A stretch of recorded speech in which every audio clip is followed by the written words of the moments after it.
The Way of the Peace by James Allen, read by Ajahn Shaman Shu. Welcome, seekers of truth, wisdom, and divine knowledge. I am Ajahn Shaman Shu, and it is my honor to guide you on this sacred journey through the teachings of the cosmic masters, ancient wisdom, and the spiritual sciences.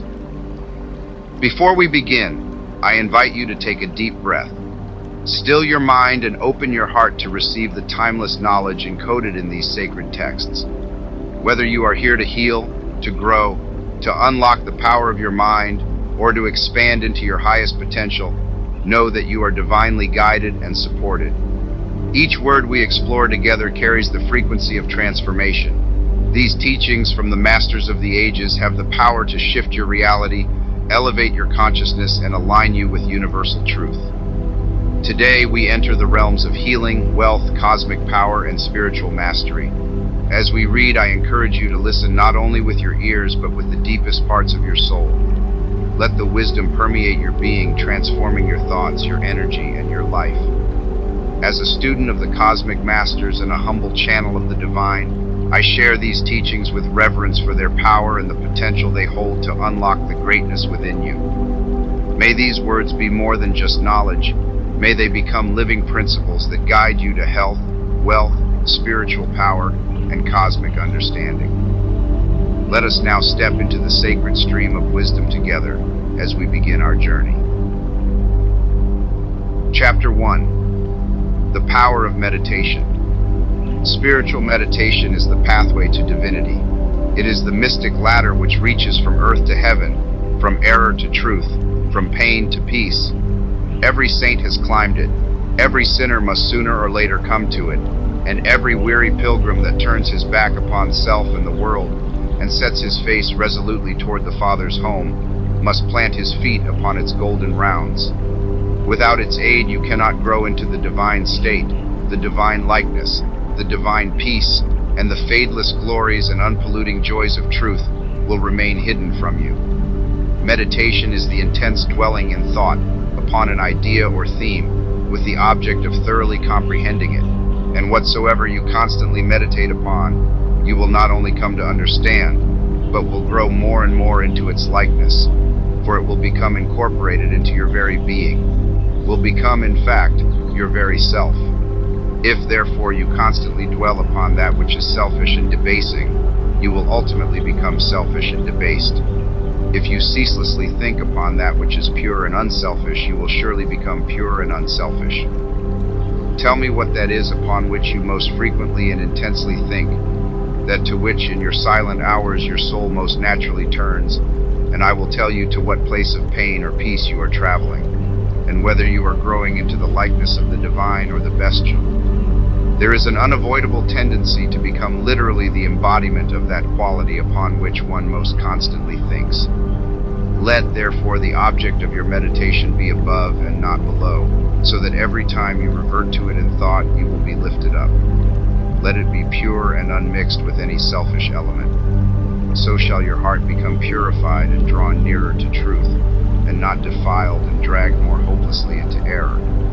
Meditation, in the spiritual sense in which I am now using it, is the secret of all growth in spiritual life and knowledge.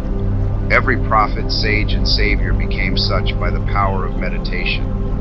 Buddha meditated upon the truth until he could say, "I am the truth." Jesus brooded upon the divine immanence until at last he could declare, "I and my Father are one." Meditation centered upon divine realities is the very essence and soul of prayer. It is the silent reaching of the soul toward the eternal. Mere petitionary prayer without meditation is a body without a soul, and is powerless to lift the mind and heart above sin and affliction. If you are daily praying for wisdom, for peace, for loftier purity, and a fuller realization of truth, and that for which you pray is still far from you, it means that you are praying for one thing while living out in thought and act another.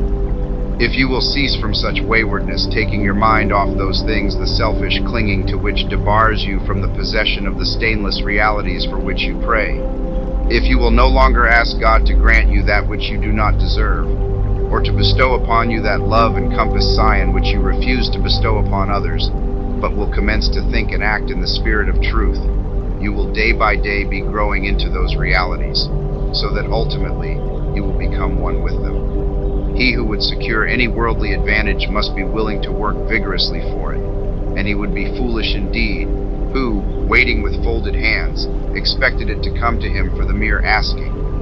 Do not then vainly imagine that you can obtain the heavenly possessions without making an effort. Only when you commence to work earnestly in the kingdom of truth will you be allowed to partake of the bread of life.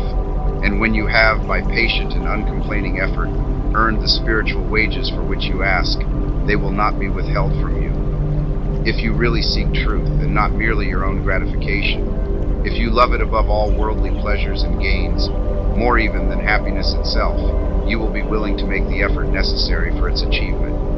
If you would be freed from sin and sorrow, if you would taste of that spotless purity for which you sigh and pray, if you would realize wisdom and knowledge, and would enter into the possession of profound and abiding peace, come now and enter the path of meditation, and let the supreme object of your meditation be truth.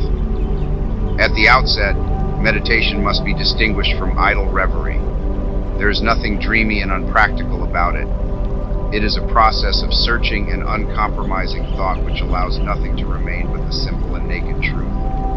Thus, meditating, you will no longer strive to build yourself up in your prejudices, but forgetting self, you will remember only that you are seeking the truth. And so you will remove one by one the errors which you have built around yourself in the past, and will patiently wait for the revelation of truth which will come when your errors have been sufficiently removed. In the silent humility of your heart, you will realize that there is an inmost center in us all where truth abides in fullness, and around, wall upon wall, the gross flesh hems it in. This perfect, clear perception, which is truth, a baffling and perverting carnal mesh blinds it and makes all error, and to know rather consists in opening out a way whence the imprisoned splendor may escape, than in effecting entry for a light supposed to be without. Select some portion of the day in which to meditate, and keep that period sacred to your purpose. The best time is the very early morning, when the spirit of repose is upon everything. All natural conditions will then be in your favor. The passions after the long bodily fast of the night will be subdued. The excitements and rise of the previous day will have died away, and the mind, strong and yet restful, will be receptive to spiritual instruction. Indeed, one of the first efforts you will be called upon to make will be to shake off lethargy and indulgence, and if you refuse, you will be unable to advance, for the demands of the spirit are imperative. To be spiritually awakened is also to be mentally and physically awakened. The sluggard and the self-indulgent can have no knowledge of truth. He who, possessed of health and strength, wastes the calm, precious hours of the silent morning in drowsy indulgence is totally unfit to climb the heavenly heights. He whose awakening consciousness has become alive to its lofty possibilities, who is beginning to shake off the darkness of ignorance in which the world is enveloped, rises before the stars have ceased their vigil, and grappling with the darkness within his soul, strives by holy aspiration to perceive the light of truth while the unawakened world dreams on. The heights by great men reached and kept were not attained by sudden flight, but they, while their companions slept, were toiling upward in the night. No saint, no holy man, no teacher of truth ever lived who did not rise early in the morning. Jesus habitually rose early and climbed the solitary mountains to engage in holy communion. Buddha always rose an hour before sunrise and engaged in meditation, and all his disciples were enjoined to do the same. If you have to commence your daily duties at a very early hour, and are thus debarred from giving the early morning to systematic meditation, try to give an hour at night, and should this, by the length and laboriousness of your daily task, be denied you, you need not despair, for you may turn your thoughts upward in holy meditation in the intervals of your work, or in those few idle minutes which you now waste in aimlessness. And should your work be of that kind which comes by practice automatic, you may meditate while engaged upon it. That eminent Christian saint and philosopher, Jacob Boehme, realized his vast knowledge of divine things whilst working long hours as a shoemaker. In every life there is time to think, and the busiest, the most laborious, is not shut out from aspiration and meditation. Spiritual meditation and self-discipline are inseparable. You will therefore commence to meditate upon yourself so as to try and understand yourself. For remember, the great object you will have in view will be the complete removal of all your errors in order that you may realize truth. You will begin to question your motives, thoughts, and acts, comparing them with your ideal, and endeavoring to look upon them with a calm and impartial eye. In this manner, you will be continually gaining more of that mental and spiritual equilibrium, without which men are but helpless straws upon the ocean of life. If you are given to hatred or anger, you will meditate upon gentleness and forgiveness, so as to become acutely alive to a sense of your harsh and foolish conduct. You will then begin to dwell in thoughts of love, of gentleness, of abounding forgiveness. And as you overcome the lower by the higher, there will gradually silently steal into your heart a knoll edge of the divine law of love, with an understanding of its bearing upon all the intricacies of life and conduct. And in applying this knowledge to your every thought, word, and act, you will grow more and more gentle, more and more loving, more and more divine. And thus with every error, every selfish desire, every human weakness, by the power of meditation is it overcome. And as each sin, each error is thrust out, a fuller and clearer measure of the light of truth illumines the pilgrim soul.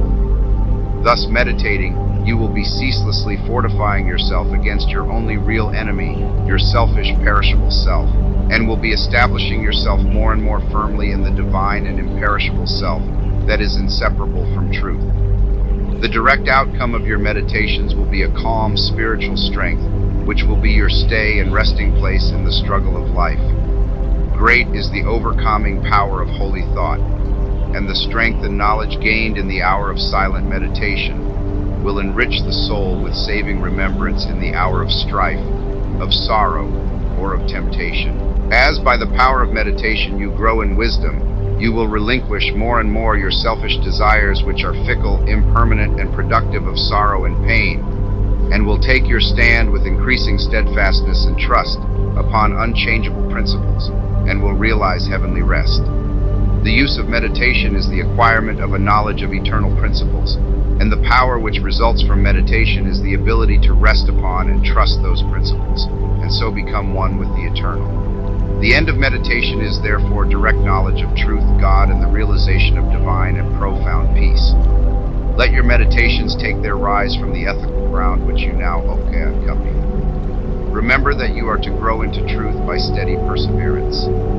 If you are an Orthodox Christian, meditate ceaselessly upon the spotless purity and divine excellence of the character of Jesus, and apply his every precept to your inner life and outward conduct, so as to approximate more and more toward his perfectium. Do not be as those religious ones, who, refusing to meditate upon the law of truth, and to put into practice the precepts given to them by their master, are content to formally worship, to cling to their particular creeds, and to continue in the ceaseless round of sin and suffering. Strive to rise by the power of meditation, above all selfish clinging to partial gods or party creeds, above dead formalities and lifeless ignorance. Thus, walking the highway of wisdom, with mind fixed upon the spotless truth, you shall know no halting place short of the realization of truth. He who earnestly meditates first perceives a truth, as it were, afar off, and then realizes it by daily practice. It is only the doer of the word of truth that can know of the doctrine of truth. For though by pure thought the truth is perceived, it is only actualized by practice. Said the divine Gautama, the Buddha, he who gives himself up to vanity and does not give himself up to meditation, forgetting the real aim of life and grasping at pleasure, will in time envy him who has exerted himself in meditation.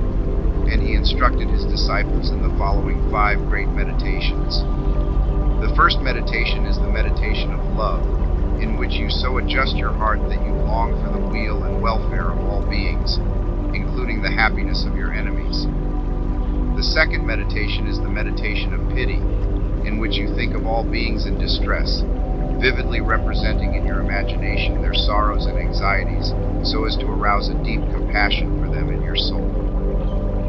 The third meditation is the meditation of joy, in which you think of the prosperity of others and rejoice with their rejoicings.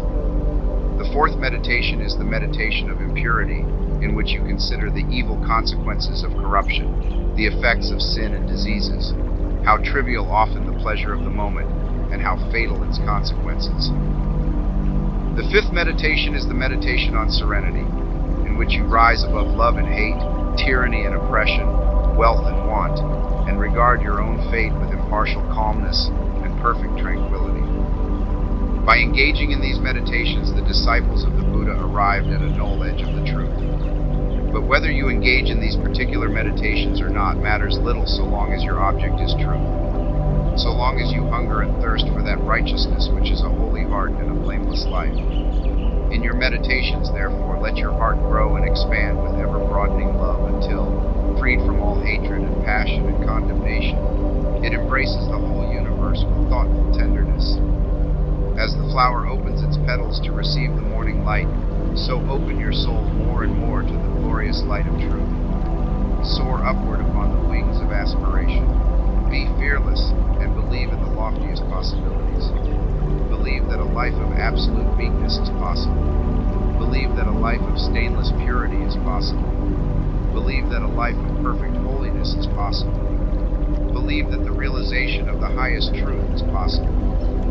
He who so believes climbs rapidly the heavenly hills, whilst the unbelievers continue to grope darkly and painfully in the fog-bound valleys.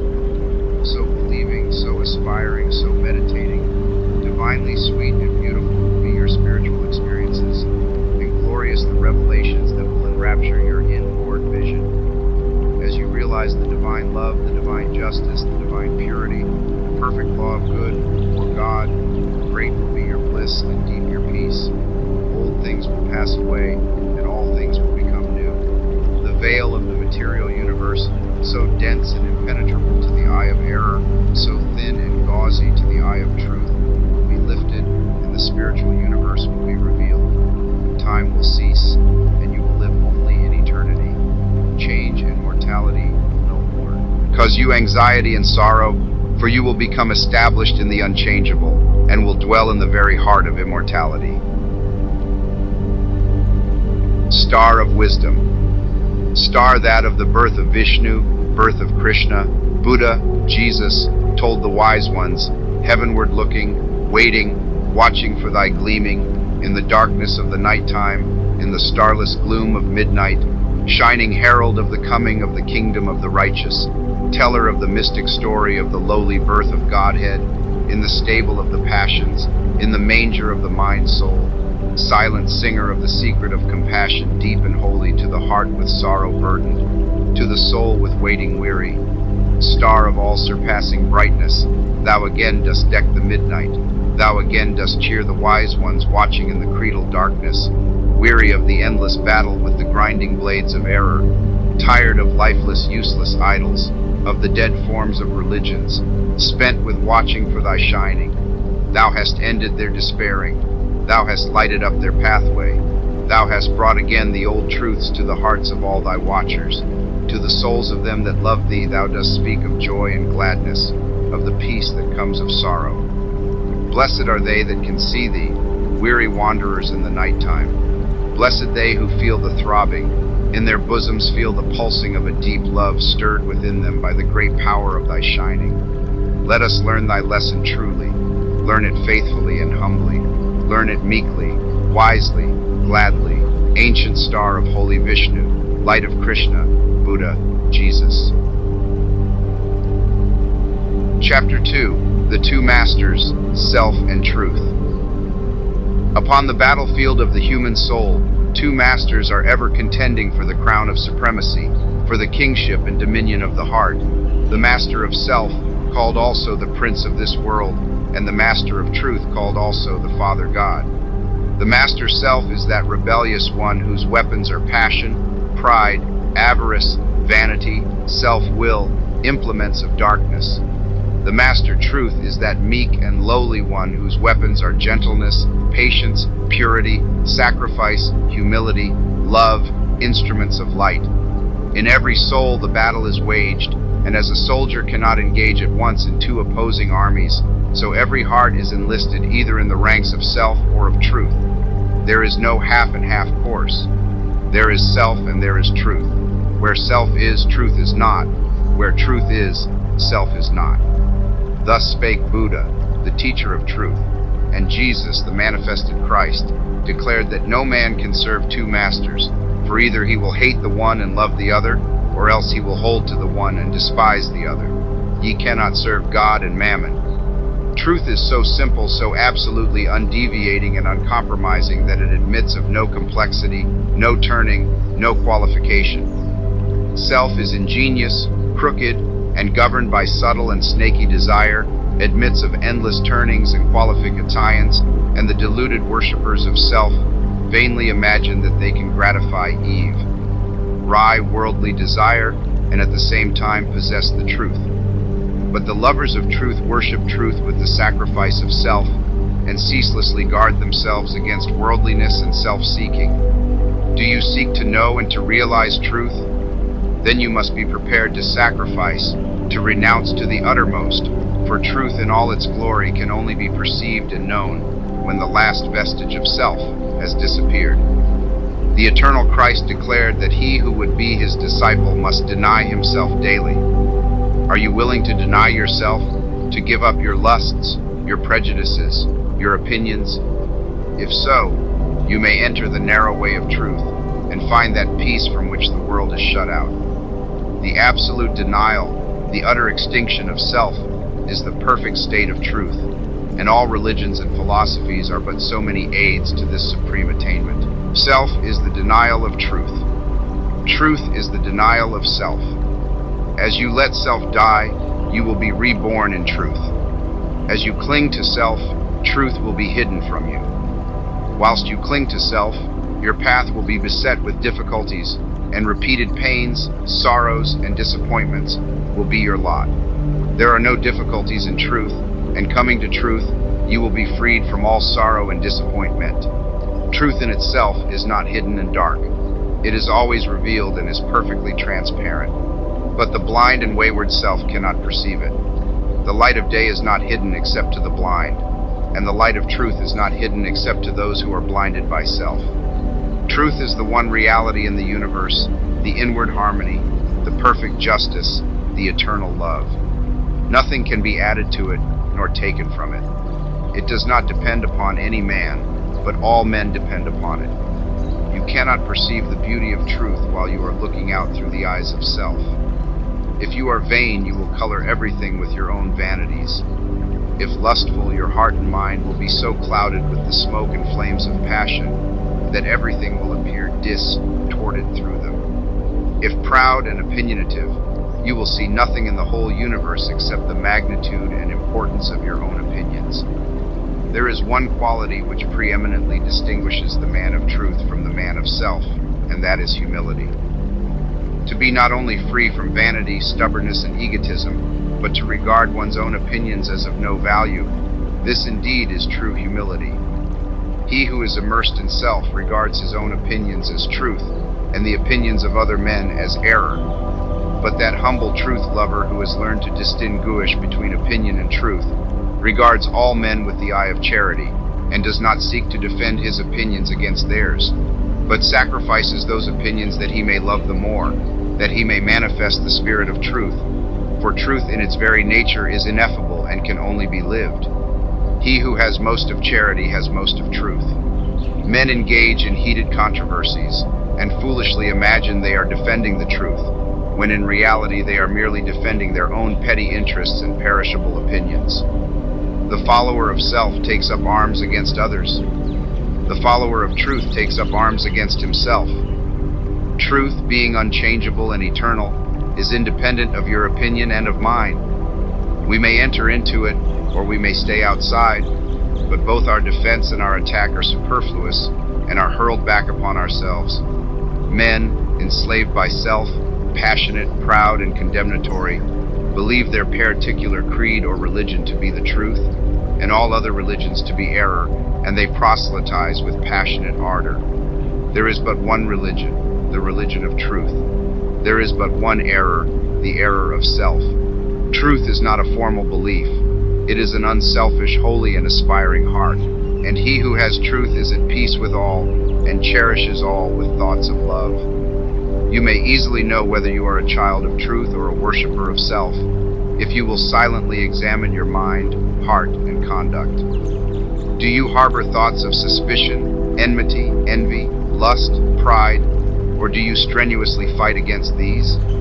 If the former, you are chained to self, no matter what religion you may profess. If the latter, you are a candidate for truth, even though outwardly you may profess no religion. Are you passionate, self-willed, ever seeking to gain your own ends, self-indulgent and self-centered? Or are you gentle, mild, unselfish, quit of every form of self-indulgence, and are ever ready to give up your own? If the former, self is your master, if the latter, truth is the object of your affection, do you strive for riches? Do you fight with passion for your party? Do you lust for power and leadership? Are you given to ostentation and self-praise? Or have you given up the love of riches? Have you relinquished all strife? Are you content to take the lowest place and to be passed by unnoticed?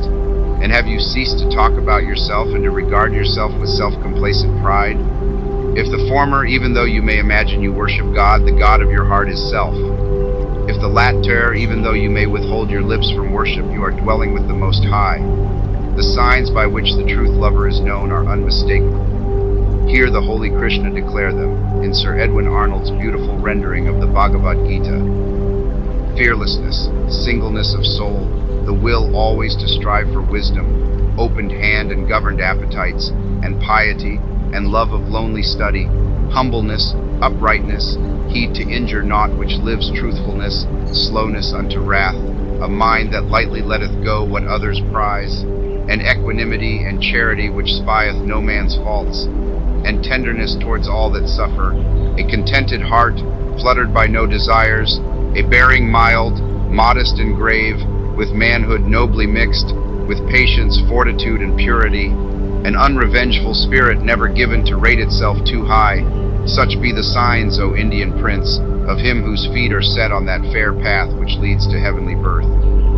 When men, lost in the devious ways of error and self, have forgotten the heavenly birth, the state of holiness and truth, they set up artificial standards by which to judge one another and make acceptance of and adherence to their own particular theology, the test of truth. And so men are divided one against another, and there is ceaseless enmity and strife, and unending sorrow and suffering. Reader, do you seek to realize the birth into truth? There is only one way. Let self die. All those lusts, appetites, desires, opinions, limited conceptions, and prejudices to which you have hitherto so tenaciously clung, let them fall from you. Let them no longer hold you in bondage, and truth will be yours. Cease to look upon your own religion as superior to all others, and strive humbly to learn the supreme lesson of charity. No longer cling to the idea, so productive of strife and sorrow, that the Savior whom you worship is the only Savior, and that the Savior whom your brother worships with equal sincerity and ardor is an impostor. But seek diligently the path of holiness, and then you will realize that every holy man is a Savior of mankind. The giving up of self is not merely the renunciation of outward things. It consists of the renunciation of the inward sin, the inward error. Not by giving up vain clothing, not by relinquishing riches, not by abstaining from certain foods, not by speaking smooth words, not by merely doing these things is the truth found, but by giving up the spirit of vanity, by relinquishing the desire for riches, by abstaining from the lust of self-indulgence, by giving up all hatred, strife, condemnation, and self-seeking, and becoming gentle and pure at heart. By doing these things is the truth found. To do the former and not to do the latter is Pharisaism and hypocrisy, whereas the latter includes the former. You may renounce the outward world and isolate yourself in a cave or in the depths of a forest, but you will take all your selfishness with you. And unless you renounce that, great indeed will be your wretchedness, and deep your delusion. You may remain just where you are, performing all your duties, and yet renounce the world, the inward enemy. To be in the world and yet not of the world is the highest perfection. The most blessed peace is to achieve the greatest victory. The renunciation of self is the way of truth, therefore. Enter the path. There is no grief like hate, No pain like passion, no deceit like sense. Enter the path, far hath he gone whose foot treads down one fond offense. As you succeed in overcoming self, you will begin to see things in their right relations. He who is swayed by any passion, prejudice, like or dislike, adjusts everything to that particular bias and sees only his own delusions. He who is absolutely free from all passion, prejudice, preference, and partiality sees himself as he is, sees others as they are, sees all things in their proper proportions and right relations. Having nothing to attack, nothing to defend, nothing to conceal, and no interest to guard, he is at peace. He has realized the profound simplicity of truth, for this unbiased, tranquil, blessed state of mind and heart is the state of truth. He who attains to it dwells with the angels and sits at the footstool of the Supreme. Knowing the great law, knowing the origin of sorrow, knowing the secret of suffering, knowing the way of emancipation in truth, how can such a one engage in strife or condemnation? For though he knows that the blind, self-seeking world, surrounded with the clouds of its own illusions and enveloped in the darkness of error and self, cannot perceive the steadfast light of truth, and is utterly incapable of comprehending the profound simplicity of the heart that has died or is dying to self. Yet he also knows that when the suffering ages have piled up mountains of sorrow, the crushed and burdened soul of the world will fly to its final refuge, and that when the ages are completed, every prodigal will come back to the fold of truth. And so he dwells in goodwill toward all, and regards all with that tender compassion which a father bestows upon his wayward children. Men cannot understand truth because they cling to self, because they believe in and love self, because they believe self to be the only reality, whereas it is the one delusion. When you cease to believe in and love self, you will desert it, and will fly to truth, and will find the eternal reality. When men are intoxicated with the wines of luxury and pleasure and vanity, the thirst of life grows and deepens within them, and they delude themselves with dreams of fleshly immortality. But when they come to reap the harvest of their own sowing, and pain and sorrow supervene, then, crushed and humiliated, relinquishing self and all the intoxications of self, they come, with aching hearts, to the one immortality, the immortality that destroys all delusions, the spiritual immortality in truth. Men pass from evil to good, from self to truth, through the dark gate of sorrow, for sorrow and self are inseparable. Only in the peace and bliss of truth is all sorrow vanquished. If you suffer disappointment because your cherished plans have been thwarted, or because someone has not come up to your anticipations, it is because you are clinging to self. If you suffer remorse for your conduct, it is because you have given way to self. If you are overwhelmed with chagrin and regret because of the attitude of someone else toward you, it is because you have been cherishing self. If you are wounded on account of what has been done to you or said of you, it is because you are walking in the painful way of self. All suffering is of self. All suffering ends in truth. When you have entered into and realized truth, you will no longer suffer disappointment, remorse, and regret, and sorrow will flee from you. Self is the only prison that can ever bind the soul. Truth is the only angel that can bid the gates unroll. And when he comes to call thee, arise and follow fast. His way may lie through darkness, but it leads to light at last. The woe of the world is of its own making. Sorrow purifies and deepens the soul, and the extremity of sorrow is the prelude to truth. Have you suffered much? Have you sorrowed deeply? Have you pondered seriously upon the problem of life? If so, you are prepared to wage war against self, and to become a disciple of truth. The intellectual who do not see the necessity for giving up self frame endless theories about the universe and call them truth. But do thou pursue that direct line of conduct which is the practice of righteousness, and thou wilt realize the truth which has no place in theory, and which never changes. Cultivate your heart. Water it continually with unselfish love and deep-felt pity, and strive to shut out from it all thoughts and feelings which are not in accordance with love. Return good for evil, love for hatred, gentleness for ill treatment, and remain silent when attacked. So shall you transmute all your selfish desires into the pure gold of love, and self will disappear in truth. So will you walk blamelessly among men, yoked with the easy yoke of lowliness, and clothed with the divine garment of humility. O come, weary brother, thy struggling and striving end thou in the heart of the Master of Ruth. Across self's drear desert why wilt thou be driving, athirst for the quickening waters? Thy Master sits not in the unapproached mountains, nor dwells in the mirage which floats on the air, nor shalt thou discover his magical fountains in pathways of sand that encircle despair.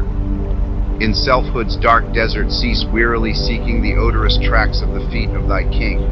And if thou wouldst hear the sweet sound of his speaking, be deaf to all voices that emptily sing. Flee the vanishing places, renounce all thou hast, leave all that thou lovest, and naked and bare thyself at the shrine of the innermost caste. The highest, the holiest, the changeless is there. Within, in the heart of the silence he dwelleth. Leave sorrow and sin, leave thy wandering sore, come bathe in his joy, whilst he, whispering, telleth thy soul what it seeketh, and wander no more. Then cease, weary brother, thy struggling and striving. Find peace in the heart of the Master of Ruth. Across self's dark desert cease wearily driving. Come, drink at the beautiful waters of truth. Chapter 3. The Acquirement of Spiritual Power. The world is filled with men and women seeking pleasure, excitement, novelty, seeking ever to be moved to laughter or tears, not seeking strength, stability, and power, but courting weakness and eagerly engaged in dispersing what power they have. Men and women of real power and influence are few, because few are prepared to make the sacrifice necessary to the acquirement of power, and fewer still are ready to patiently build up character. To be swayed by your fluctuating thoughts and impulses is to be weak and powerless. To rightly control and direct those forces is to be strong and powerful. Men of strong animal passions have much of the ferocity of the beast, but this is not power. The elements of power are there, but it is only when this ferocity is tamed and subdued by the higher intelligence that real power begins. And men can only grow in power by awakening themselves to higher and ever higher states of intel, intelligence, and consciousness. The difference between a man of weakness and one of power lies not in the strength of the personal will, for the stubborn man is usually weak and foolish, but in that focus of consciousness which represents their states of knowledge. The pleasure seekers, the lovers of excitement, the hunters after novelty, and the victims of impulse and hysterical emotion lack that knowledge of principles which gives balance, stability, and influence. A man commences to develop power when, checking his impulses and selfish inclinations, he falls back upon the higher and calmer consciousness within him and begins to steady himself upon a principle. The realization of unchanging principles in consciousness is at once the source and secret of the highest power. When after much searching and suffering and sacrificing, the light of an eternal principle dawns upon the soul, a divine calm ensues and joy unspeakable glad dens the heart. He who has realized such a principle ceases to wander and remains poised and self-possessed. He ceases to be passion's slave and becomes a master builder in the temple of destiny. 18. The man that is governed by self and not by a principle changes his front when his selfish comforts are threatened. Deeply intent upon defending and guarding his own interests, he regards all means as lawful that will subserve that end. He is continually scheming as to how he may protect himself against his enemies, being too self-centered to perceive that he is his own enemy. Such a man's work crumbles away, for it is divorced from truth and power. All effort that is grounded upon self perishes. Only that work endures that is built upon an indestructible principle. The man that stands upon a principle is the same calm, dauntless, self-possessed man under all circumstances. When the hour of trial comes and he has to decide between his personal comforts and truth, he gives up his comforts and remains firm. Even the prospect of torture and death cannot alter or deter him. The man of self regards the loss of his wealth, his comforts, or his life as the greatest calamities which can befall him. The man of principle looks upon these incidents as comparatively insignificant, and not to be weighed with loss of character, loss of truth. To desert truth is to him the only happening which can really be called a calamity. It is the hour of crisis which decides who are the minions of darkness and who the children of light.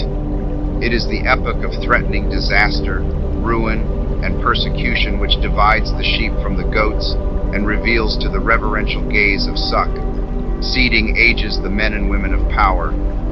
It is easy for a man, so long as he is left in the enjoyment of his possessions, to persuade himself that he believes in and adheres to the principles of peace, brotherhood, and universal love. But if, when his enjoyments are threatened, or he imagines they are threatened, he begins to clamor loudly for war, he shows that he believes in and stands upon not peace, brotherhood, and love, but strife, selfishness, and hatred. He who does not desert his principles when threatened with the loss of every earthly thing, even to the loss of reputation and life, is the man of power, is the man whose every word and work endures, is the man whom the afterworld honors, reveres, and worships. Rather than desert that principle of divine love on which he rested and in which all his trust was placed, Jesus endured the utmost extremity of agony and deprivation, and today the world prostrates itself at his pierced feet in rapt adoration. There is no way to the acquirement of spiritual power except by that inward illumination and enlightenment which is the realization of spiritual principles. And those principles can only be realized by constant practice and application. Take the principle of divine love and quietly and diligently meditate upon it with the object of arriving at a thorough understanding of it. Bring its searching light to bear upon all your habits, your actions, your speech and intercourse with others, your every secret thought and desire. As you persevere in this course, the divine love will become more and more perfectly revealed to you, and your own shortcomings will stand out in more and more vivid contrast, spurring you on to renewed endeavor. And having once caught a glimpse of the incomparable majesty of that imperishable principle, you will never again rest in your weakness, your selfishness, your imperfection, but will pursue that love until you have relinquished every discordant element and have brought yourself into perfect harmony with it. And that state of inward harmony is spiritual power. Take also other spiritual principles, such as purity and compassion, and apply them in the same way. And so exacting is truth, you will be able to make no stay, no resting place until the inmost garment of your soul is bereft of every stain, and your heart has become incapable of any hard, condemnatory, and pitiless impulse. Only in so far as you understand, realize, and rely upon these principles will you acquire spiritual power, and that power will be manifested in and through you in the form of increasing dispassion, patience, and equanimity. Dispassion argues superior self-control. Sublime patience is the very hallmark of divine knowledge, and to retain an unbroken calm amid all the duties and distractions of life marks off the man of power. It is easy in the world to live after the world's opinion. It is easy in solitude to live after our own. But the great man is he who in the midst of the crowd keeps with perfect sweetness the independence of solitude. Some mystics hold that perfection in dispassion is the source of that power by which miracles, so-called, are performed. And truly he who has gained such perfect control of all his interior forces that no shock, however great, can for one moment unbalance him, must be capable of guiding and directing those forces with a master hand. To grow in self-control, in patience, in economy, is to grow in strength and power. And you can only thus grow by focusing your consciousness upon a principle. As a child, after making many and vigorous attempts to walk unaided, at last succeeds, after numerous falls, in accomplishing this. So you must enter the way of power by first attempting to stand alone. Break away from the tyranny of custom, tradition, conventionality, and the opinions of others, until you succeed in walking lonely and erect among men. Rely upon your own judgment. Be true to your own conscience. Follow the light that is within you. All outward lights are so many will-o'-the-wisps. There will be those who will tell you that you are foolish, that your judgment is faulty, that your conscience is all awry, and that the light within you is darkness, but heed them not. If what they say is true, the sooner you, as a searcher for wisdom, find it out the better, and you can only make the discovery by bringing your powers to the test. Therefore, pursue your course bravely. Your conscience is at least your own, and to follow it is to be a man. To follow the conscience of another is to be a slave.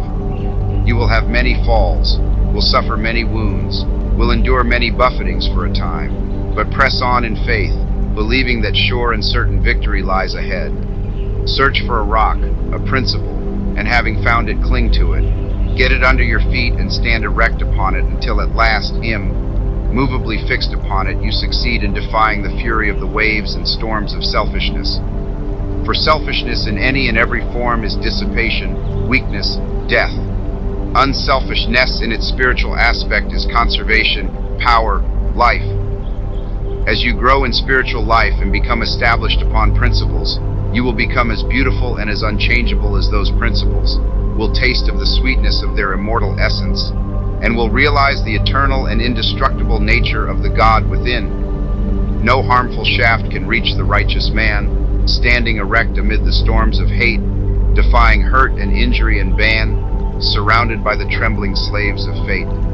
Majestic in the strength of silent power, serene he stands, nor changes not nor turns. Patient and firm in suffering's darkest hour, time bends to him, and death and doom he spurns. Wrath's lurid lightnings round about him play, and hell's deep thunders roll about his head. Yet heeds he not, for him they cannot slay, who stands whence earth and time and space are fled. Sheltered by deathless love, what fear hath he? Armored in changeless truth, what can he know of loss and gain? Knowing eternity, he moves not whilst the shadows come and go. Call him immortal, call him truth and light and splendor of prophetic majesty, who bideth thus amid the powers of night, clothed with the glory of divinity. Chapter 4. The Realization of Selfless Love. It is said that Michelangelo saw in every rough block of stone a thing of beauty awaiting the master hand to bring it into reality. Even so, within each there reposes the divine image awaiting the master hand of faith and the chisel of patience to bring it into manifestation. And that divine image is revealed and realized as stainless, selfless love. Hidden deep in every human heart, though frequently covered up with a mass of hard and almost impenetrable accretions, is the spirit of divine love, whose holy and spotless essence is undying and eternal. It is the truth in man. It is that which belongs to the Supreme, that which is real and immortal. All else changes and passes away. This alone is permanent and imperishable. And to realize this love by ceaseless diligence in the practice of the highest righteousness, to live in it and to become fully conscious in it, is to enter into immortality here and now, is to become one with truth, one with God, one with the central heart of all things, and to know our own divine and eternal nature. To reach this love, to understand and experience it, one must work with great persistency and diligence upon his heart and mind, must ever renew his patience and keep strong his faith, for there will be much to remove, much to accomplish before the divine image is revealed in all its glorious beauty. He who strives to reach and to accomplish the divine will be tried to the very uttermost, and this is absolutely necessary, for how else could one acquire that sublime patience without which there is no real wisdom, no divinity? Ever and anon as he proceeds, all his work will seem to be futile, and his efforts appear to be thrown away. Now and then a hasty touch will mar his image, and perhaps when he imagines his work is almost completed, he will find what he imagined to be the beautiful form of divine love utterly destroyed, and he must begin again with his past bitter experience to guide and help him. But he who has resolutely set himself to realize the highest recognizes no such thing as defeat. All failures are apparent, not real. Every slip, every fall, every return to selfishness is a lesson learned, an experience gained, from which a golden grain of wisdom is extracted, helping the striver toward the accomplishment of his lofty object.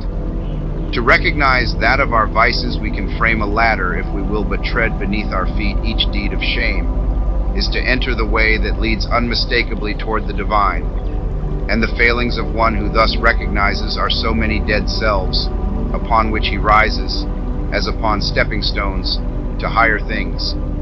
Once come to regard your failings, your sorrows and sufferings as so many voices telling you plainly where you are weak and faulty, where you fall below the true and the divine, you will then begin to ceaselessly watch yourself, and every slip, every pang of pain will show you where you are to set to work, and what you have to remove out of your heart in order to bring it nearer to the likeness of the divine, nearer to the perfect love. And as you proceed, day by day, detaching yourself more and more from the inward selfishness, the love that is selfless will gradually become revealed to you. And when you are growing patient and calm, when your petulances, tempers, and irritabilities are passing away from you, and the more powerful lusts and prejudices cease to dominate and enslave you, then you will know that the divine is awakening within you, that you are drawing near to the eternal heart, that you are not far from that selfless love, the possession of which is peace and immortality. Divine love is distinguished from human loves in this supremely important particular: it is free from partiality. Human loves cling to a particular object to the exclusion of all else, and when that object is removed, great and deep is the resultant suffering to the one who loves. Divine love embraces the whole universe, and without clinging to any part, yet contains within itself the whole. And he who comes to it by gradually purifying and broadening his human loves until all the selfish and impure elements are burnt out of them, ceases from suffering. It is because human loves are narrow and confined and mingled with selfishness that they cause suffering. No suffering can result from that love which is so absolutely pure that it seeks nothing for itself. Nevertheless, human loves are absolutely necessary as steps toward the divine, and no soul is prepared to partake of divine love until it has become capable of the deepest and most intense human love. It is only by passing through human loves and human sufferings that divine love is reached and realized. All human loves are perishable like the forms to which they cling, but there is a love that is imperishable, and that does not cling to appearances. All human loves are counterbalanced by human hates, but there is a love that admits of no opposite or reaction, divine and free from all taint of self, that sheds its fragrance on all alike. Human loves are reflections of the divine love, and draw the soul nearer to the reality, the love that knows neither sorrow nor change. It is well that the mother, clinging with passionate tenderness to the little helpless form of flesh that lies on her bosom, should be overwhelmed with the dark waters of sorrow when she sees it laid in the cold earth. It is well that her tears should flow and her heart ache, for only thus can she be reminded of the evanescent nature of the joys and objects of sense, and be drawn nearer to the eternal and imperishable reality. It is well that lover, brother, sister, husband, wife should suffer deep anguish, and be enveloped in gloom when the visible object of their affections is torn from them, so that they may learn to turn their affections toward the invisible source of all, where alone abiding satisfaction is to be found.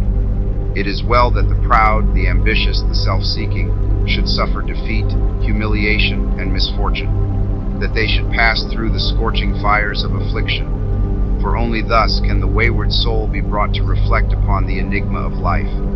Only thus can the heart be softened and purified and prepared to receive the truth. When the sting of anguish penetrates the heart of human love, when gloom and loneliness and desertion cloud the soul of friendship and trust, then it is that the heart turns toward the sheltering love of the eternal and finds rest in its silent peace.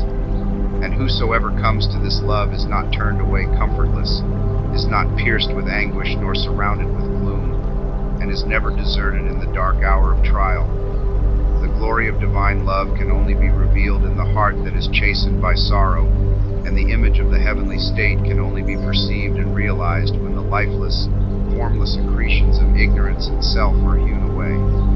Only that love that seeks no personal gratification or reward, that does not make distinctions, and that leaves behind no heartaches, can be called divine. Men, clinging to self and to the comfortless shadows of evil, are in the habit of thinking of divine love as something belonging to a God who is out of reach, as something outside themselves, and that must forever remain outside. Truly, the love of God is ever beyond the reach of self, but when the heart and mind are emptied of self, then the selfless love, the supreme love, the love that is of God or good, becomes an inward and abiding reality. And this inward realization of holy love is none other than the love of Christ that is so much talked about and so little comprehended. The love that not only saves the soul from sin, but lifts it also above the power of temptation. But how may one attain to this sublime realization? The answer which truth has always given and will ever give to this question is, empty thyself, and I will fill thee. Divine love cannot be known until self is dead, for self is the denial of love, and how can that which is known be also denied? Not until the stone of self is rolled away from the sepulchre of the soul does the immortal Christ, the pure spirit of love, hitherto crucified, dead and buried, cast off the bands of ignorance and come forth in all the majesty of his resurrection. You believe that the Christ of Nazareth was put to death and rose again. I do not say you err in that belief, but if you refuse to believe that the gentle spirit of love is crucified daily upon the dark cross of your selfish desires, then I say you err in this unbelief and have not yet perceived, even afar off, the love of Christ. You say that you have tasted of salvation in the love of Christ. Are you saved from your temper, your irritability, your vanity, your personal dislikes, your judgment and condemnation of others? If not, from what are you saved, and wherein have you realized the transforming love of Christ? He who has realized the love that is divine has become a new man, and has ceased to be swayed and dominated by the old elements of self. He is known for his patience, his purity, his self-control, his deep charity of heart, and his unalterable sweetness. Divine or selfless love is not a mere sentiment or emotion. It is a state of null edge which destroys the dominion of evil and the belief in evil, and lifts the soul into the joyful realization of the supreme good. To the divinely wise, knowledge and love are one and inseparable. It is toward the complete realization of this divine love that the whole world is moving. It was for this purpose that the universe came into existence. In every grasping at happiness, every reaching out of the soul toward objects, ideas, and ideals is an effort to realize it. But the world does not realize this love at present because it is grasping at the fleeting shadow and ignoring in its blindness the substance. And so suffering and sorrow continue and must continue until the world, taught by itself, inflicted pains, discovers the love that is selfless, the wisdom that is calm and full of peace. And this love, this wisdom, this peace, this tranquil state of mind and heart may be attained to, may be realized by all who are willing and ready to yield up self, and who are prepared to humbly enter into a comprehension of all that the giving up of self involves. There is no arbitrary power in the universe, and the strongest chains of fate by which men are bound are self-forged. Men are chained to that which causes suffering because they desire to be so, because they love their chains, because they think their little dark prison of self is sweet and beautiful, and they are afraid that if they desert that prison they will lose all that is real and worth having. Ye suffer from yourselves, none else compels, none other holds ye that ye live and die. And the indwelling power which forged the chains and built around itself the dark and narrow prison can break away when it desires and wills to do so. And the soul does will to do so when it has discovered the worthlessness of its prison, when long suffering has prepared it for the reception of the boundless light and love.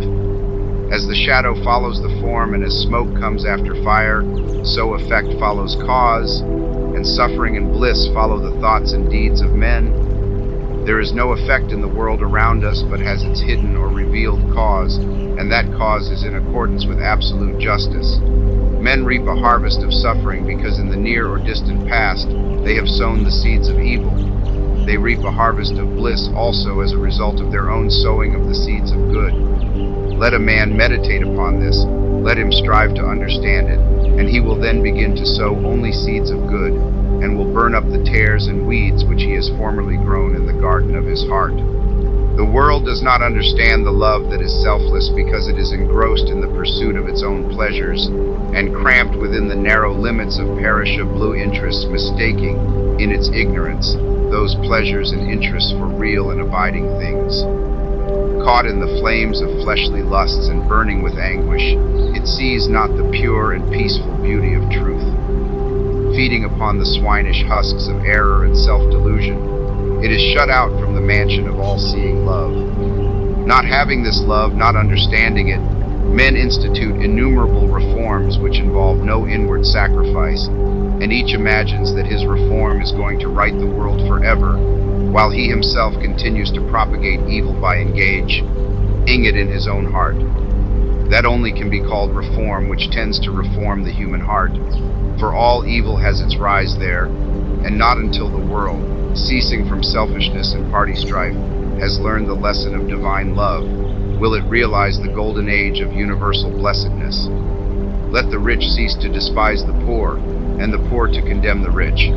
Let the greedy learn how to give, and the lustful how to grow pure. Let the partisan cease from strife, and the uncharitable begin to forgive. Let the envious endeavor to rejoice with others, and the slanderers grow ashamed of their conduct. Let men and women take this course, and lo, the golden age is at hand. He, therefore, who purifies his own heart is the world's greatest benefactor. Yet though the world is and will be for many ages to come, shut out from that age of gold, which is the realization of selfless love, you, if you are willing, may enter it now by rising above your selfish self. If you will pass from prejudice, hatred, and condemnation to gentle and forgiving love. Where hatred, dislike, and condemnation are, selfless love does not abide.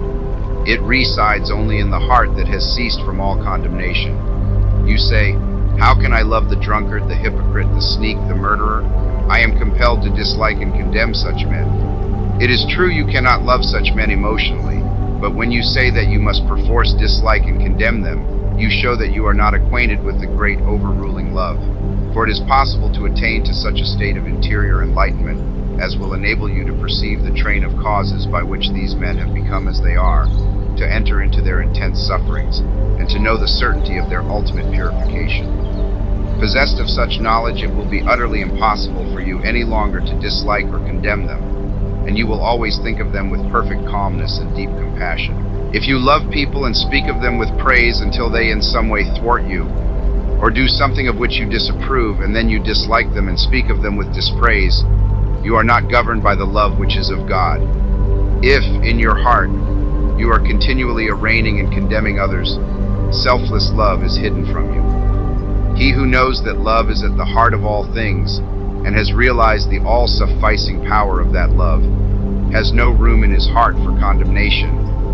Men not knowing this love constitute themselves judge and executioner of their fellows, forgetting that there is the eternal judge and executioner, and in so far as men deviate from them in their own views, their particular reforms and methods, they brand them as fanatical, unbalanced, lacking judgment, sincerity, and honesty. In so far as others approximate to their own standard, do they look upon them as being everything that is admirable. Such are the men who are centered in self. But he whose heart is centered in the supreme love does not so brand and classify men, does not seek to convert men to his own views, not to convince them of the superiority of his methods. Knowing the law of love, he lives it, and maintains the same calm attitude of mind and sweetness of heart toward all. The debased and the virtuous, the foolish and the wise, the learned and the unlearned, the selfish and the unselfish receive alike the benediction of his tranquil thought. You can only attain to this supreme knowledge, this divine love, by unremitting endeavor in self-discipline, and by gaining victory after victory over yourself. Only the pure in heart see God, and when your heart is sufficiently purified, you will enter into the new birth, and the love that does not die, nor change, nor end in pain and sorrow will be awakened within you, and you will be at peace. He who strives for the attainment of divine love is ever seeking to overcome the spirit of condemnation. For where there is pure spiritual knowledge, condemnation cannot exist, and only in the heart that has become incapable of condemnation is love perfected and fully realized. The Christian condemns the atheist satirizes the Christian, the Catholic and Protestant are ceaselessly engaged in wordy warfare, and the spirit of strife and hatred rules where peace and love should be. He that hateth his brother is a murderer, a crucifier of the divine spirit of love. And until you can regard men of all religions and of no religion with the same impartial spirit, with all freedom from dislike, and with perfect equanimity, you have yet to strive for that love which bestows upon its possessor freedom and salvation. The realization of divine knowledge, selfless love, utterly destroys the spirit of condemnation, disperses all evil, and lifts the consciousness to that height of pure vision where love, goodness, justice are seen to be universal, supreme, all-conquering, indestructible. Train your mind in strong, impartial, and gentle thought. Train your heart in purity and compassion. Train your tongue to silence and to true and stainless speech. So shall you enter the way of holiness and peace, and shall ultimately realize the immortal love. So living, without seeking to convert, you will convince. Without arguing, you will teach. Not cherishing ambition, the wise will find you out. And without striving to gain men's opinions, you will subdue their hearts. For love is all-conquering, all-powerful, and the thoughts and deeds and words of love can never perish. To know that love is universal, supreme, all-sufficing, to be freed from the trammels of evil, to be quit of the inward unrest, to know that all men are striving to realize the truth each in his own way, to be satisfied, sorrowless, serene. This is peace, this is gladness, this is immortality, this is divinity, this is the realization of selfless love. I stood upon the shore and saw the rocks resist the onslaught of the mighty sea, and when I thought how all the countless shocks they had withstood through an eternity, I said, to wear away this solid main, the ceaseless efforts of the waves are vain. But when I thought how they the rocks had rent, and saw the sand and shingles at my feet, poor passive remnants of resistance spent, tumbled and tossed where they the waters meet, then saw I ancient landmarks neath the waves, and knew the waters held the stones their slaves. I saw the mighty work the waters wrought by patient softness and unceasing flow, how they the proudest promontory brought unto their feet and massy hills laid low, how the soft drops the adamantine wall conquered at last and brought it to its fall. And then I knew that hard resisting sin should yield at last to love's soft ceaseless roll coming and going, ever flowing in upon the proud rocks of the human soul, that all resistance should be spent and past, and every heart yield unto it at last. Chapter 5. Entering into the Infinite. From the beginning of time, man, in spite of his bodily appetites and desires, in the midst of all his clinging to earthly and impermanent things, has ever been intuitively conscious of the limited, transient, and illusionary nature of his mate.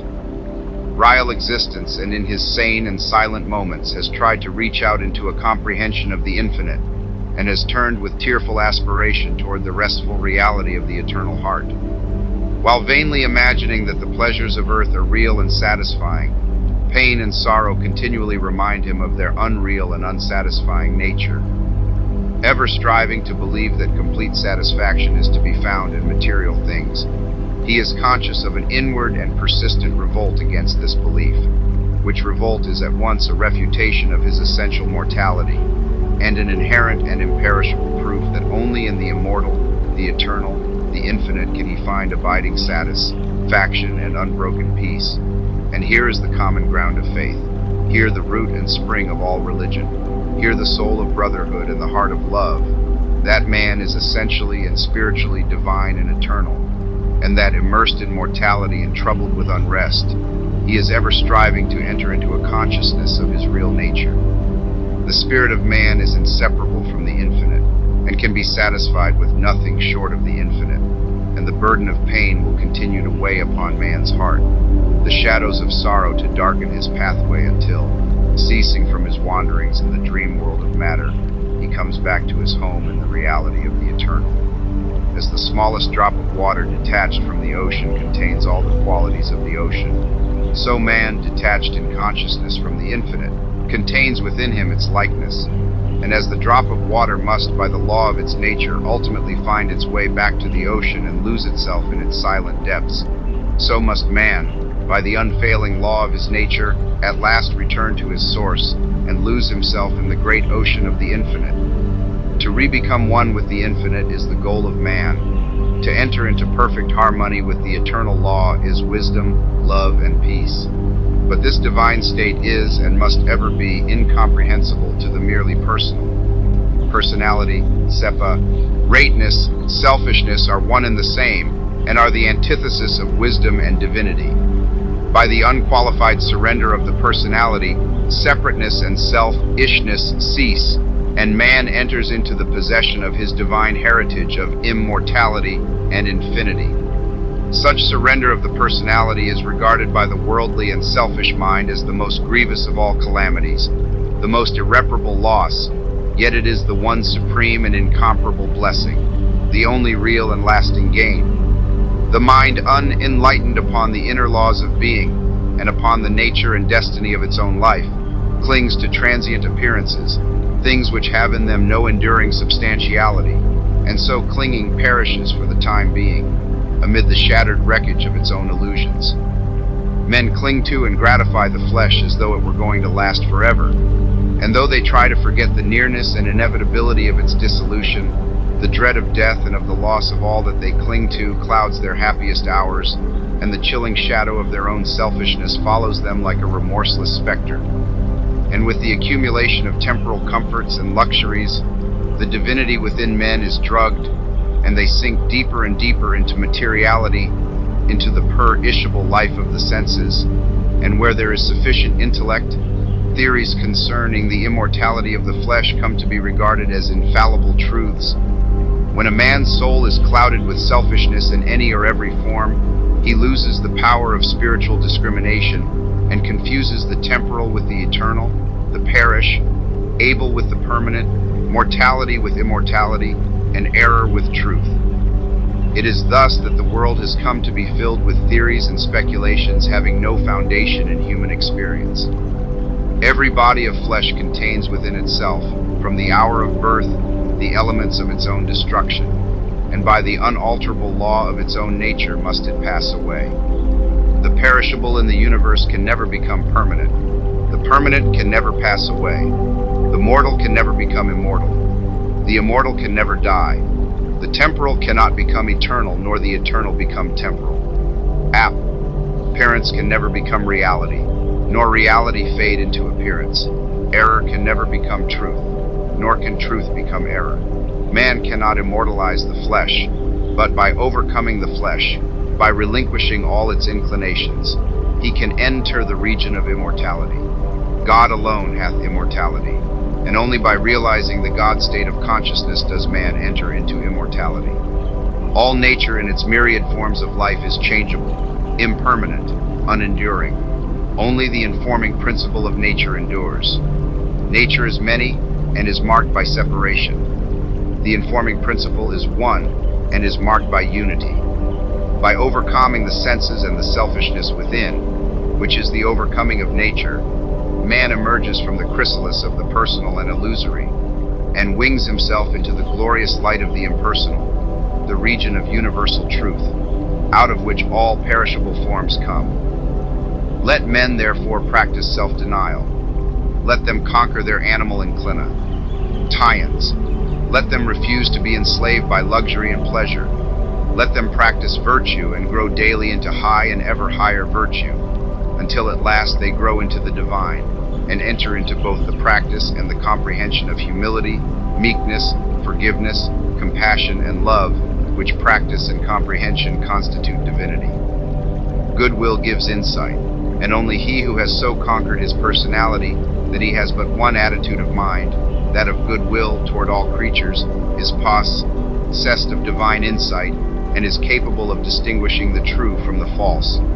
The supremely good man is therefore the wise man, the divine man, the enlightened seer, the knower of the eternal, where you find unbroken gentleness, enduring patience, sublime lowliness, graciousness of speech, self-control, self-forgetfulness, and deep and abounding sympathy. Look there for the highest wisdom. Seek the company of such a one, for he has realized the divine. He lives with the eternal. He has become one with the infinite. Believe not him that is impatient, given to anger, boastful, who clings to pleasure and refuses to renounce his selfish gratifications, and who practices not goodwill and far-reaching compassion. For such a one hath not wisdom. Vain is all his knowledge, and his works and words will perish, for they are grounded on that which passes away. Let a man abandon self. Let him overcome the world. Let him deny the personal. By this pathway only can he enter into the heart of the infinite. world, the body, the personality are mirages upon the desert of time, transitory dreams in the dark night of spiritual slumber, and those who have crossed the desert, those who are spiritually awakened, have alone comprehended. A universal reality where all appearances are dispersed and dreaming and delusion are destroyed. There is one great law which exacts unconditional obedience, one unifying principle which is the basis of all diversity, one eternal truth wherein all the problems of earth pass away like shadows. To realize this law, this unity, this truth is to enter into the infinite, is to become one with the eternal. To center one's life in the great law of love is to enter into rest, harmony, peace. To refrain from all participation in evil and discord, to cease from all resistance to evil, and from the omission of that which is good, and to fall back upon unswerving obedience to the holy calm within, is to enter into the inmost heart of things, is to attain to a living, conscious experience of that eternal and infinite principle, which must ever remain a hidden mystery to the merely perceptive intellect. Until this principle is realized, the soul is not established in peace, and he who so realizes is truly wise, not wise with the wisdom of the learned, but with the simplicity of a blameless heart and of a divine manhood. To enter into a realization of the infinite and eternal is to rise superior to time and the world and the body, which comprise the kingdom of darkness, and is to become established in immortality, heaven, and the spirit, which make up the empire of light. Entering into the infinite is not a mere theory or sentiment. It is a vital experience which is the result of assiduous practice in inward purification. When the body is no longer believed to be even remotely the real man, when all appetites and desires are thoroughly subdued and purified, when the emotions are rested and calm, and when the oscillation of the intellect ceases and perfect poise is secured, then and not till then does consciousness become one with the infinite. Not until then is childlike wisdom and profound peace secured. Men grow weary and gray over the dark problems of life, and finally pass away and leave them unsolved because they cannot see their way out of the darkness of the personality, being too much engrossed in its limitations. Seeking to save his personal life, man forfeits the greater impersonal life in truth. Clinging to the perishable, he is shut out from a knowledge of the eternal. By the surrender of self, all difficulties are overcome, and there is no error in the universe, but the fire of inward sacrifice will burn it up like chaff. No problem, however great, but will disappear like a shadow under the searching light of self-abnegation. Problems exist only in our own self-created illusions, and they vanish away when self is yielded up. Self and error are synonymous. Error is involved in the darkness of unfathomable complexity, but eternal simplicity is the glory of truth. Love of self shuts men out from truth, and seeking their own personal happiness, they lose the deeper, purer, and more abiding bliss. Says Carlyle, "There is in man a higher than love of happiness. He can do without happiness, and instead thereof find blessedness. Love not pleasure, love God. This is the everlasting yea, wherein all contradiction is solved, wherein whoso walks and works, it is well with him." He who has yielded up that self, that personality that men most love, and to which they cling with such fierce tenacity, has left behind him all perplexity, and has entered into a simplicity so profoundly simple as to be looked upon by the world, involved as it is in a network of error, as foolishness. Yet such a one has realized the highest wisdom, and is at rest in the infinite. He accomplishes without striving, and all problems melt before him, for he has entered the region of reality, and deals not with changing effects, but with the unchanging principles of things. He is enlightened with a wisdom which is as superior to ratiocination as reason is to animality. Having yielded up his lusts, his errors, his opinions and prejudices, he has entered into possession of the knowledge of God, having slain the selfish desire for heaven, and along with it the ignorant fear of hell. Having relinquished even the love of life itself, he has gained supreme bliss and life eternal, the life which bridges life and death, and knows its own immortality. Having yielded up all without reservation, he has gained all, and rests in peace on the bosom of the infinite.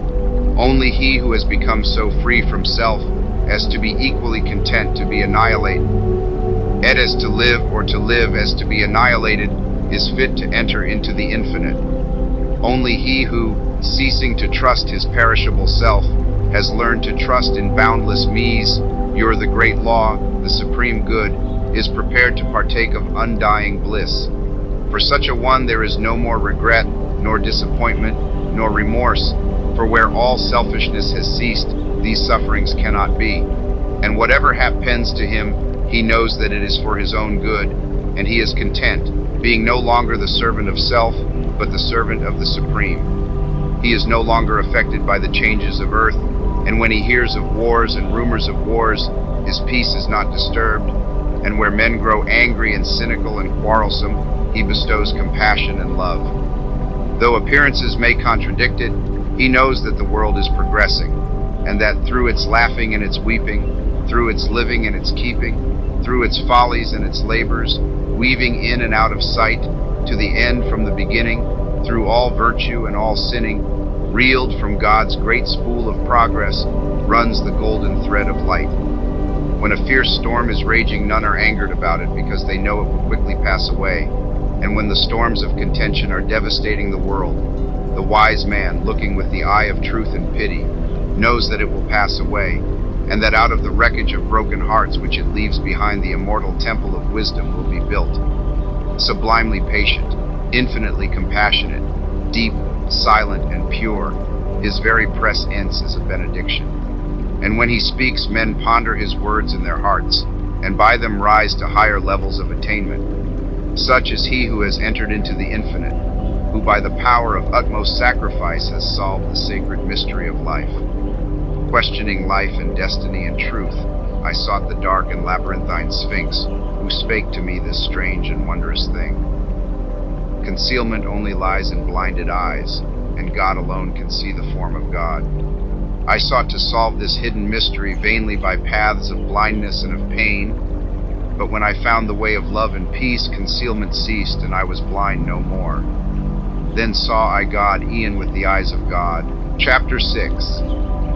Saints, Sages, and Saviors. The Law of Service. The spirit of love, which is manifested as a perfect and rounded life, is the crown of being and the supreme end of knowledge upon this earth. The measure of a man's truth is the measure of his love, and truth is far removed from him whose life is not governed by love.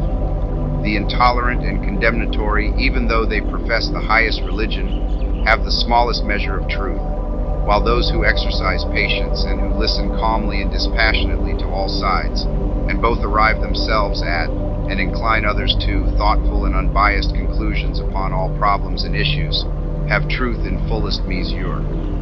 The final test of wisdom is this: how does a man live? What spirit does he manifest? How does he act under trial and temptation? Many men boast of being in possession of truth, who are continually swayed by grief, disappointment, and passion, and who sink under the first little trial that comes along. Truth is nothing if not unchangeable, and in so far as a man takes his stand upon truth, does he become steadfast in virtue, does he rise superior to his passions and emotions and changeable personality. Men formulate perishable dogmas and call them truth. Truth cannot be formulated. It is ineffable and ever beyond the reach of intellect. It can only be experienced by practice. It can only be manifested as a stainless heart and a perfect life. Who then, in the midst of the ceaseless pandemonium of schools and creeds and parties, has the truth? He who lives it, he who practices it, he who, having risen above that pandemonium by overcoming himself, no longer engages in it, but sits apart, quiet, subdued, calm, and self-possessed, freed from all strife, all bias, all condemnation, and bestows upon all the glad and unselfish love of the divinity within him. He who is patient, calm, gentle, and forgiving under all circumstances manifests the truth. Truth will never be proved by wordy arguments and learned treatises, for if men do not perceive the truth in infinite patience, undying forgiveness, and all-embracing compassion, no words can ever prove it to them. It is an easy matter for the passionate to be calm and patient when they are alone, or are in the midst of calmness. It is equally easy for the uncharitable to be gentle and kind when they are dealt kindly with, but he who retains his patience and calmness under all trial, who remains sublimely meek and gentle under the most trying circumstances, he and he alone is possessed of the spotless truth. And this is so because such lofty virtues belong to the divine, and can only be manifested by one who has attained to the highest wisdom, who has relinquished his passionate and self-seeking nature, who has realized the supreme and unchangeable law, and has brought himself into harmony with it. Let men therefore cease from vain and passionate arguments about truth, and let them think and say and do those things which make for harmony, peace, love, and goodwill. Let them practice heart virtue, and search humbly and diligently for the truth which frees the soul from all error and sin, from all that blights the human heart, and that darkens, as with unending night, the pathway of the wan, daring souls of earth. There is one great all-embracing law which is the foundation and cause of the universe, the law of love. It has been called by many names in various countries and at various times, but behind all its names the same unalterable law may be discovered by the eye of truth. Names, religions, personalities pass away, but the law of love remains. To become possessed of a knowledge of this law, to enter into conscious harmony with it, is to become immortal, invincible, indestructible. It is because of the effort of the soul to realize this law that men come again and again to live, to suffer, and to die. And when realized, suffering ceases, personal. Pity is dispersed, and the fleshly life and death are destroyed, for consciousness becomes one with the eternal. The law is absolutely impersonal, and its highest manifested expression is that of service. When the purified heart has realized truth, it is then called upon to make the last, the greatest and holiest sacrifice, the sacrifice of the well-earned enjoyment of truth. It is by virtue of this sacrifice that the divinely emancipated soul comes to dwell among men, clothed with a body of flesh, content to dwell among the lowliest and least, and to be esteemed the servant of all mankind. That sublime humility which is manifested by the world's saviors is the seal of Godhead, and he who has annihilated the personality and has become a living, visible manifestation of the impersonal, eternal, boundless spirit of love, is alone singled out as worthy to receive the unstinted worship of posterity. He only who succeeds in humbling himself with that divine humility, which is not only the extinction of self, but is also the pouring out upon all the spirit of unselfish love, is exalted above measure, and given spiritual dominion in the hearts of mankind. All the great spiritual teachers have denied themselves personal luxuries, comforts, and rewards, have abjured temporal power, and have lived and taught the limitless and impersonal truth.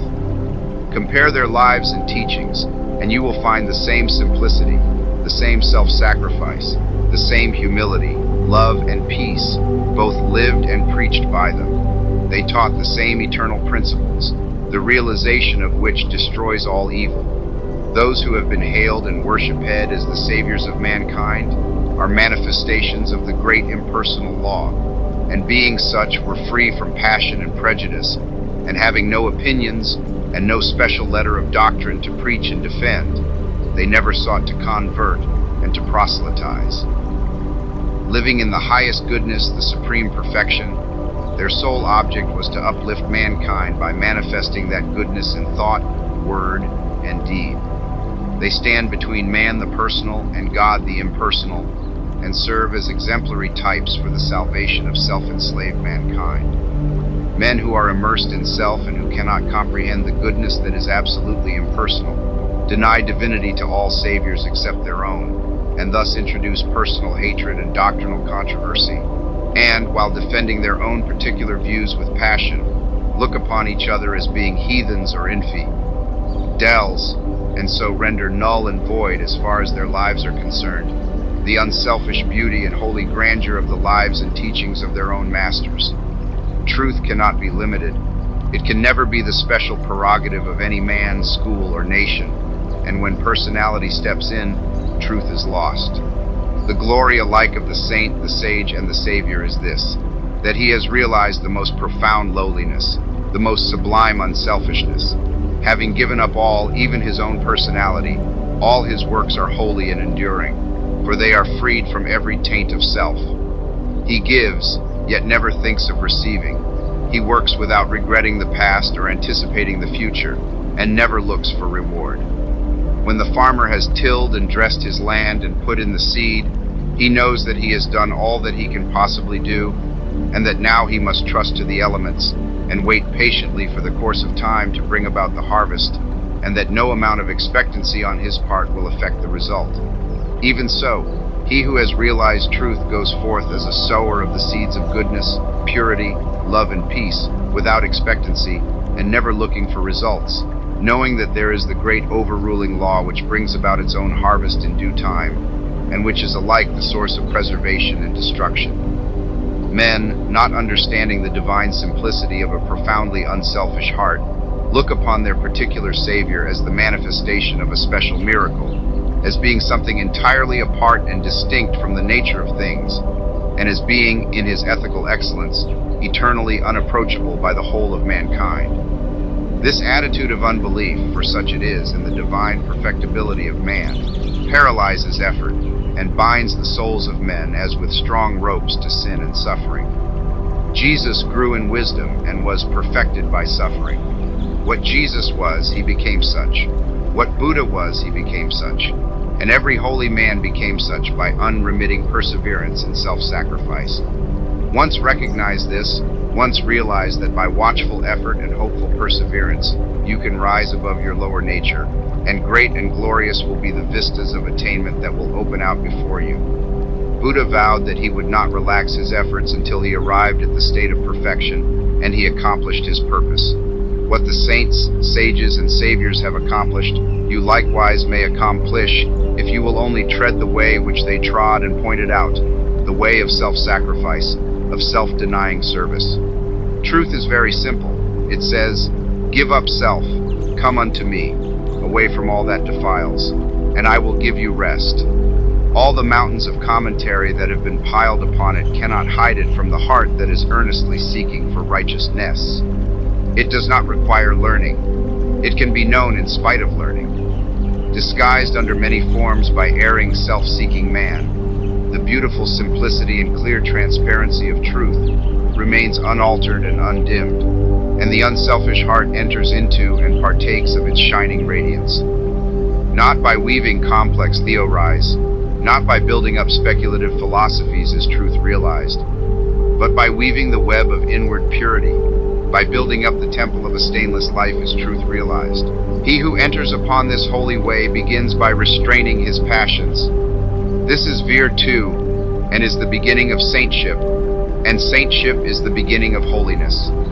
The entirely worldly man gratifies all his desires and practices no more restraint than the law of the land in which he lives demands. The virtuous man restrains his passions. The saint attacks the enemy of truth in its stronghold within his own heart, and restrains all selfish and impure thoughts. While the holy man is he who is free from passion and all impure thought, and to whom goodness and purity have become as natural as scent and color are to the flower. The holy man is divinely wise. He alone knows truth in its fullness, and has entered into abiding rest and peace. For him, evil has ceased. It has disappeared in the universal light of the all-good.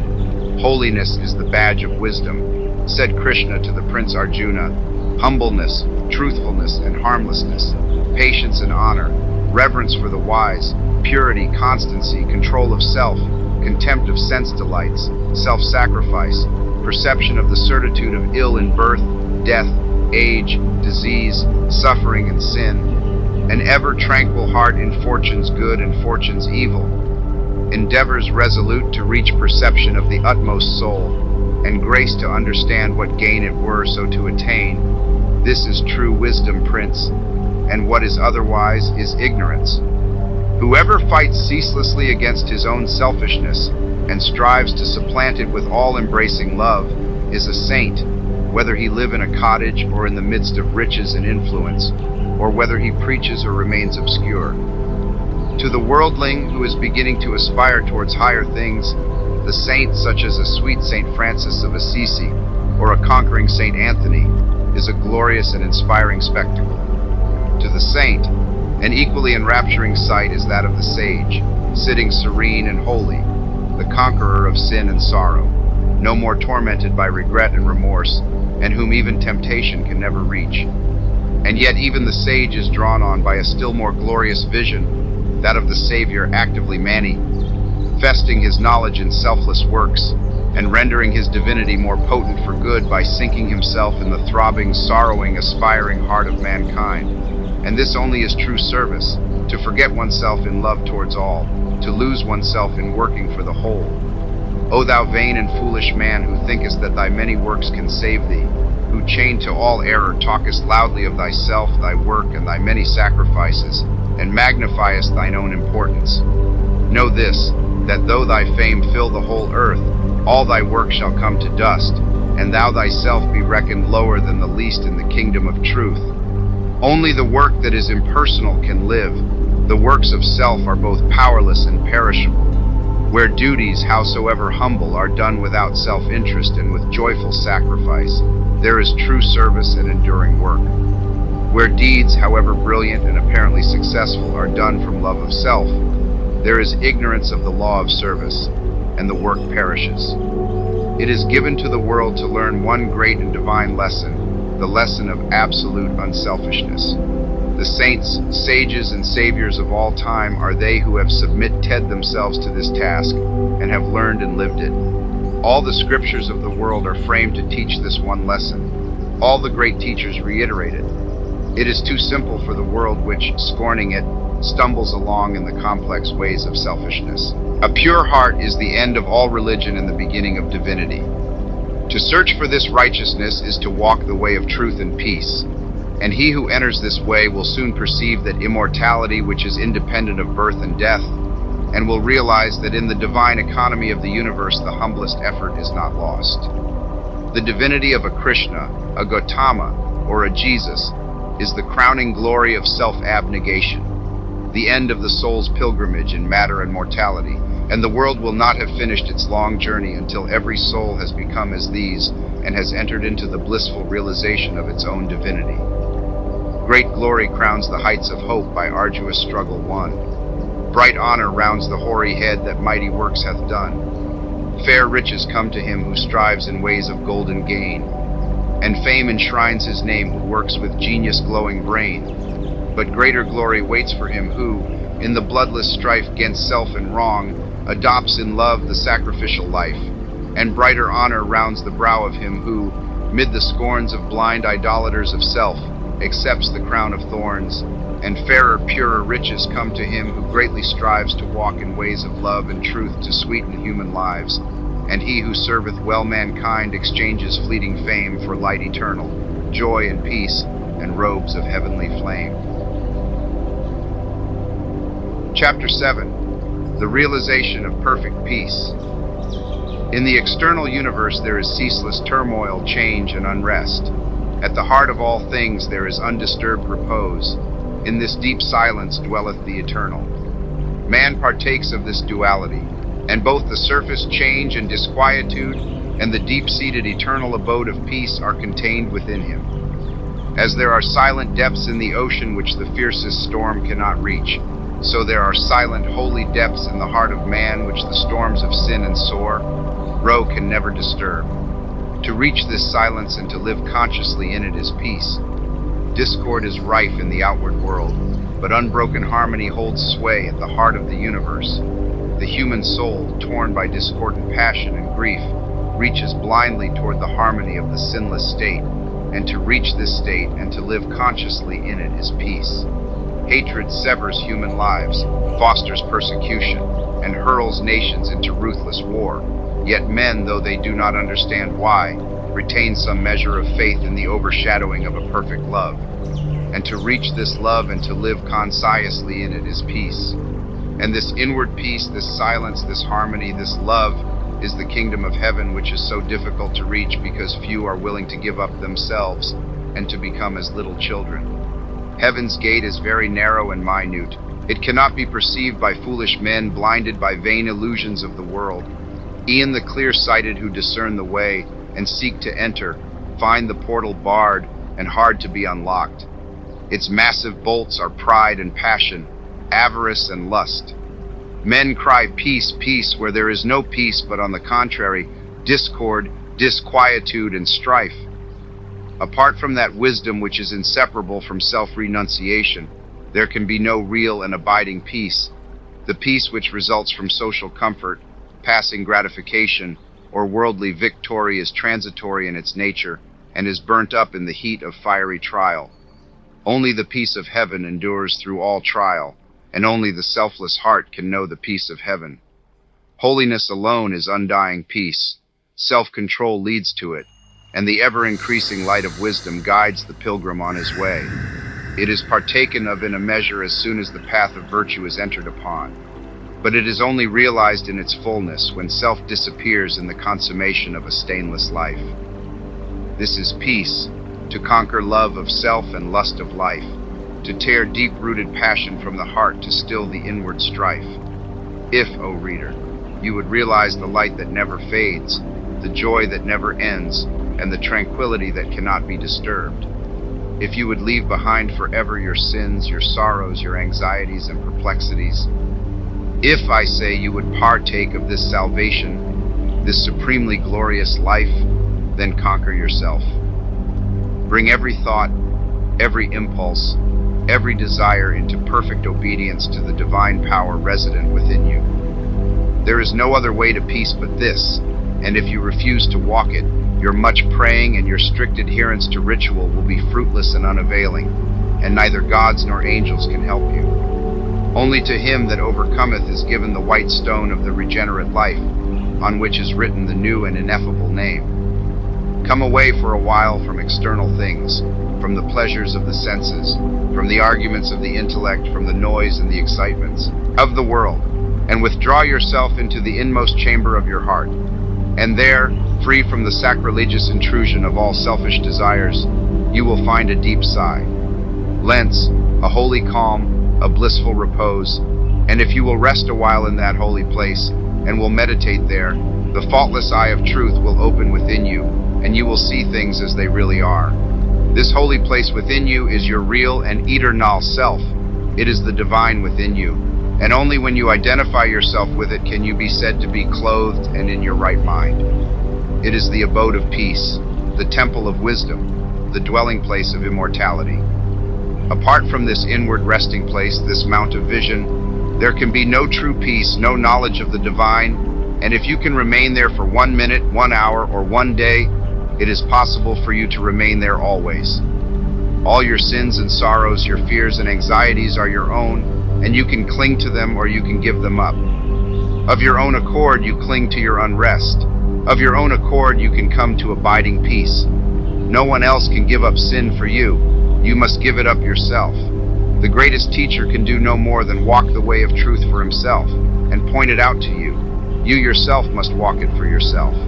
You can obtain freedom and peace alone by your own efforts, by yielding up that which binds the soul and which is destructive of peace.